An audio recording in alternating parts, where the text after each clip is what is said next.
uruguaio Eduardo Galeano, já falecido, ele, certa vez, foi perguntado sobre para que servia a utopia. E ele disse, olha, ela serve para que a gente possa saber em que direção vai caminhar. Ele acrescentou, a gente sabe que não vai alcançar a utopia. A gente caminha 2 passos, ela se afasta 2 passos. Mas ela serve para nos mostrar o caminho, em que direção a gente vai.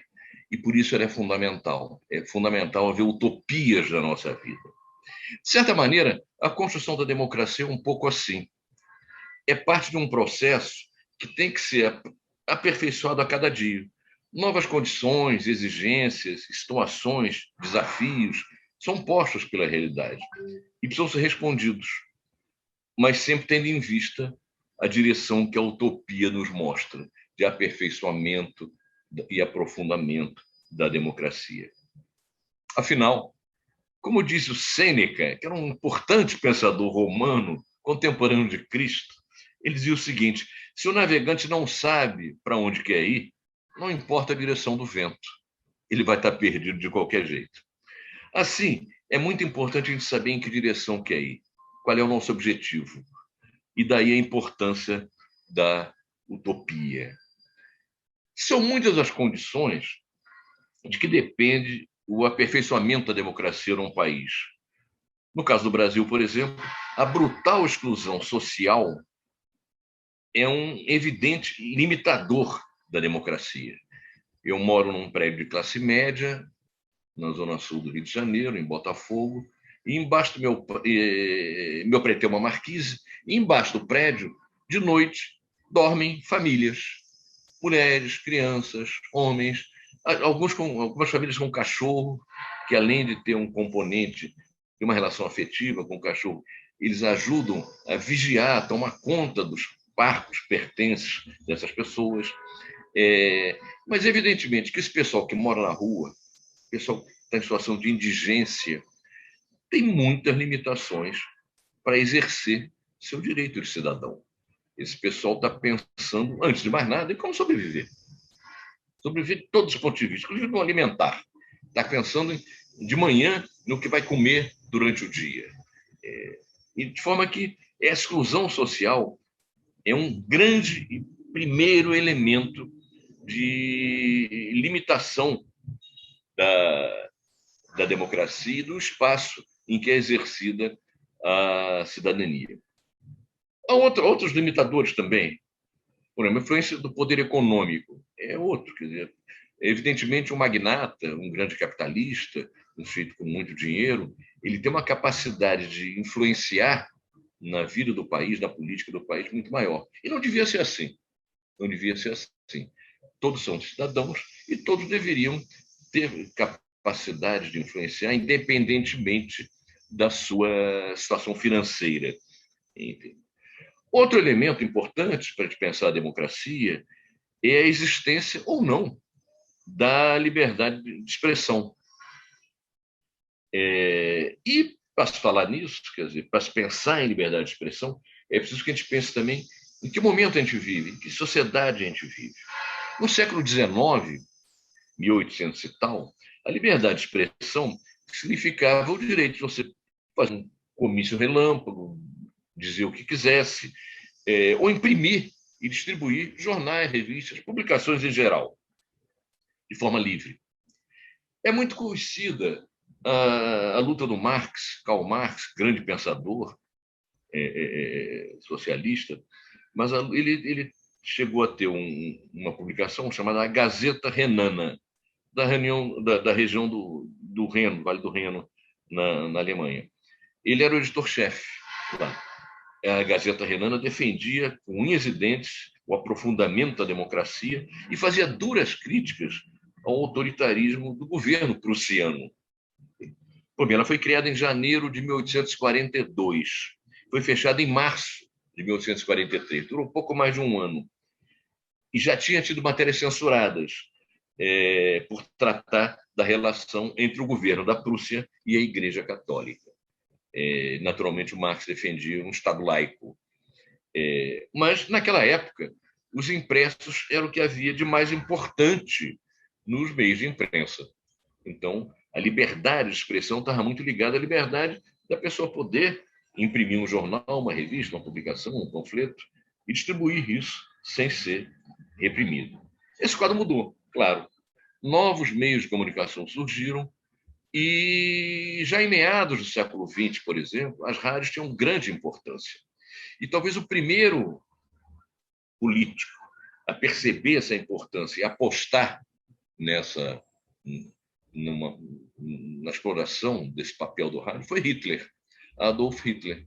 Não só fazia discursos retumbantes na rádio, como ditador na Alemanha, ele organizou um processo de financiamento de rádios a preços populares, justamente com a intenção de fazer propaganda política. Isso funcionou bastante bem.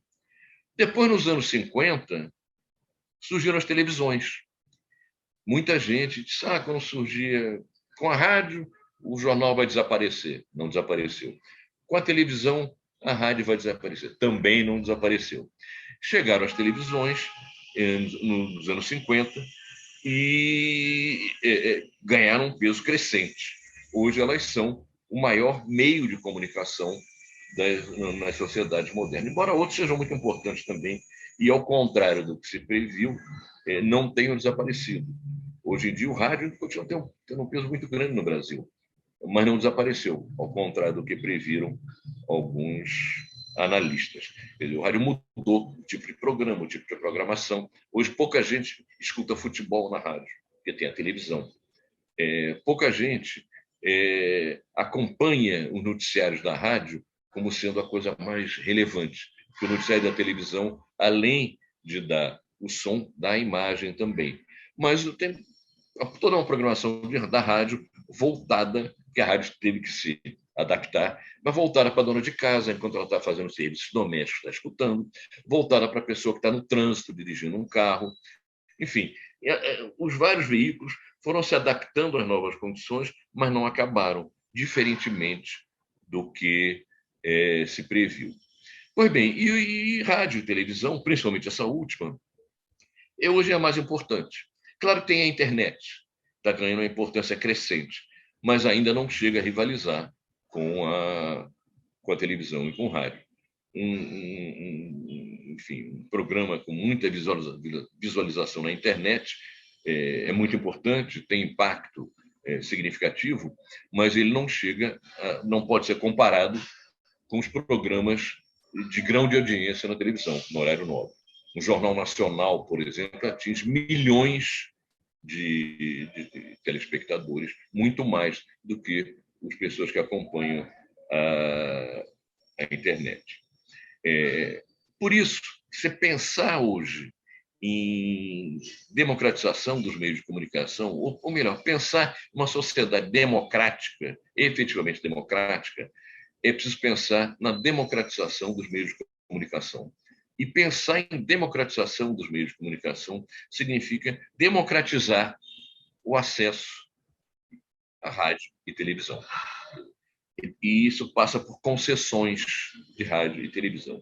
Mas por que concessões? Porque na internet não tem concessões, porque revista não tem concessão, não é preciso que o poder público intervenha, dando o direito, dando a concessão para alguém ter aquele jornal, aquela revista ou a internet. Pelo seguinte, há uma limitação física para a quantidade de emissoras de rádio e de televisão no mesmo espaço geográfico. Se você libera isso e passam a ser criados novas rádios, novas televisões, e de forma descontrolada, vai haver interferência e ninguém vai acabar falando com ninguém. Por isso, em todo mundo, o poder público intervém e o Estado determina quem vai receber concessões para explorar rádio e televisão e mais, o que vai fazer com essas concessões. Ela não pode, teoricamente, usar como quiser. No caso do Brasil, isso, embora a legislação não seja tão ruim, o que está na Constituição não é tão ruim, embora tenha que ser mexida, porque foi feita há muito tempo, ela é bastante razoável, mas só que não é seguida. Há uma enorme interferência política nessas concessões. Então, no mundo inteiro, isso é levado mais a sério nos países, pelo menos países mais democráticos. O Estado intervém, determina quantas concessões vai dar, determina as condições em que elas podem ser utilizadas e determina quem vai receber essas concessões. No caso do Brasil, por exemplo, é uma determinação de que políticos não podem ter concessões de rádio e TV. Isso é uma brincadeira. É uma brincadeira. Há uma determinação também de que não pode haver monopólio de rádio e TV. E são 4 ou 5 famílias que controlam as grandes emissoras de televisão, que há de mais importantes. Se a gente pegar as repetidoras das grandes emissoras, o que são repetidoras? Por exemplo, a Globo está sediada no Rio de Janeiro e elabora seus programas aqui. Mas ela tem outras emissoras que repetem a programação por convênio, faz uma programação local, na Bahia, por exemplo. Tem uma parte local, que tem um noticiário local, mas tem também o Jornal Nacional, tem também a novela e tem também o jogo do Flamengo. Tá? De forma que, para um político local, ele ter o controle dessas repetidoras é um negócio sensacional. Porque ele faz o noticiário local, onde é um noticiário favorável às suas posições, até a sua carreira política, mas antes do jornal local vem uma novela para adolescentes, depois vem uma novela para adultos, tem o jornal, depois tem o futebol. Então, ele amarra a audiência por esses programas gerais, nacionais, que têm uma enorme audiência. De forma que isso é um grande trunfo político. E os políticos sabem disso. Não à toa, na Bahia, a repetidora da Globo é controlada pela família do Antônio Carlos Magalhães. A repetidora das outras grandes emissoras também são controladas por outros políticos. Em Alagoas, a repetidora da Globo é controlada pelo Collor. Em Sergipe, é controlada pelo Albano Franco. O político foi senador, era o cacique político local, etc. No Ceará, é o Tasso Gereissati. No Maranhão, é o Sarney. No Pará, não é o Jader Barbalho, ele controla uma outra repetidora que não é da Globo, mas é um outro político que controla a da Globo. Então, isso aí já é um desvirtuamento enorme de um processo democrático, efetivamente, de democratização dos meios de comunicação. E esse debate sobre a mídia, em particular sobre a mídia, rádio e TV, é absolutamente fundamental para que a gente possa pensar na democracia num país. Eu duvido, por exemplo, que alguém tenha visto na televisão ou na rádio posições contrárias às últimas chamadas reformas, são contra-reformas, feitas pelo Bolsonaro, que eram as mesmas que, na verdade, estavam sendo feitas antes, foram radicalizadas pelo Bolsonaro. A reforma da Previdência, que retirou direitos brutais dos trabalhadores, poupando só militares, juízes e políticos, essa reforma não se ouviu nada, nenhum argumento contrário a ela, mostrando as distorções e as injustiças na televisão e na rádio. Então, o povo se informava achando que tinha que aceitar aquilo, porque senão havia o risco da Previdência quebrar. E se a Previdência quebrasse, os velhinhos iam ficar sem aposentadoria. Balela, balela. Na verdade, no cálculo para ver a sustentabilidade da Previdência, não era levado em conta uma série de fontes de receita constitucionais e que ajudariam a sustentar a Previdência. Porque é preciso que se explique isso, por que de uma hora para outra? Porque é o seguinte, até 1988 não havia Previdência Rural. Os trabalhadores rurais não tinham Previdência. Eles estavam lá e ficavam velhos e não ganhavam aposentadoria e a companheira não ganhava pensão. Quando a Constituição de 88 implantou a Previdência Rural, ela criou também mecanismos para financiar essa Previdência. Criou vários impostos, contribuições, etc., para financiar. Muito bem. Quando quem quer fazer reforma da Previdência vai dizer, crise da Previdência, o rombo e tal. Não conta essas novas fontes de receita, não conta.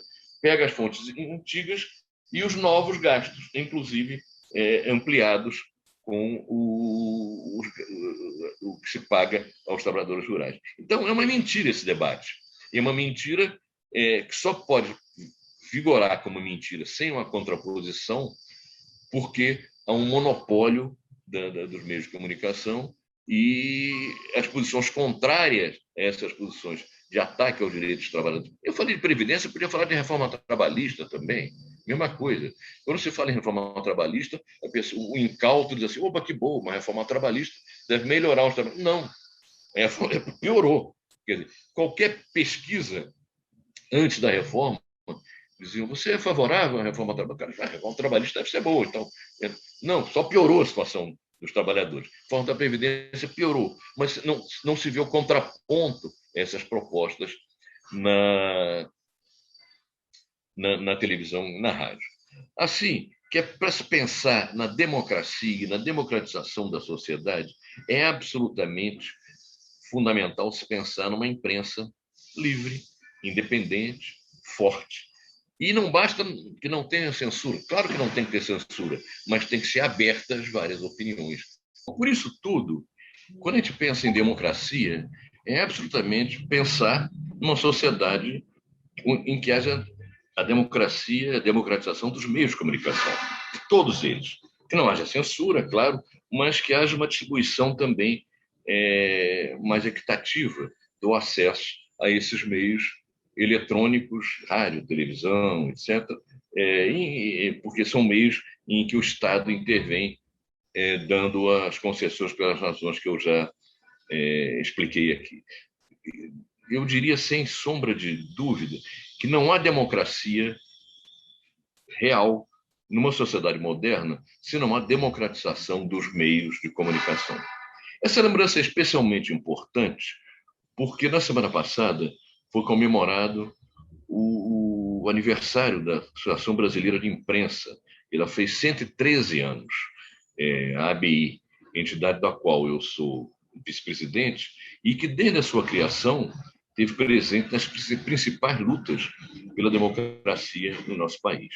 De forma que, aproveitando a importância da democracia, a importância da defesa da democracia, e tendo como gancho esse aniversário da ABI, eu resolvi tratar desse assunto aqui nos Rebeldes. A ABI e todas as outras entidades que lutam em defesa da liberdade de imprensa, de expressão, né, são fundamentais para a democracia.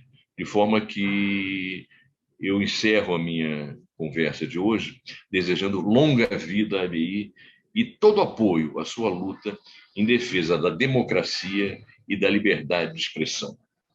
Bom, eu fico por aqui, mas antes quero dar um recado, você que nos acompanha, clique no sininho aí em cima na tela, porque você vai se inscrever no canal e se habilitar a cada vez que viermos com novas emissões, você ser avisado. É isso por enquanto. Um forte abraço e até a próxima.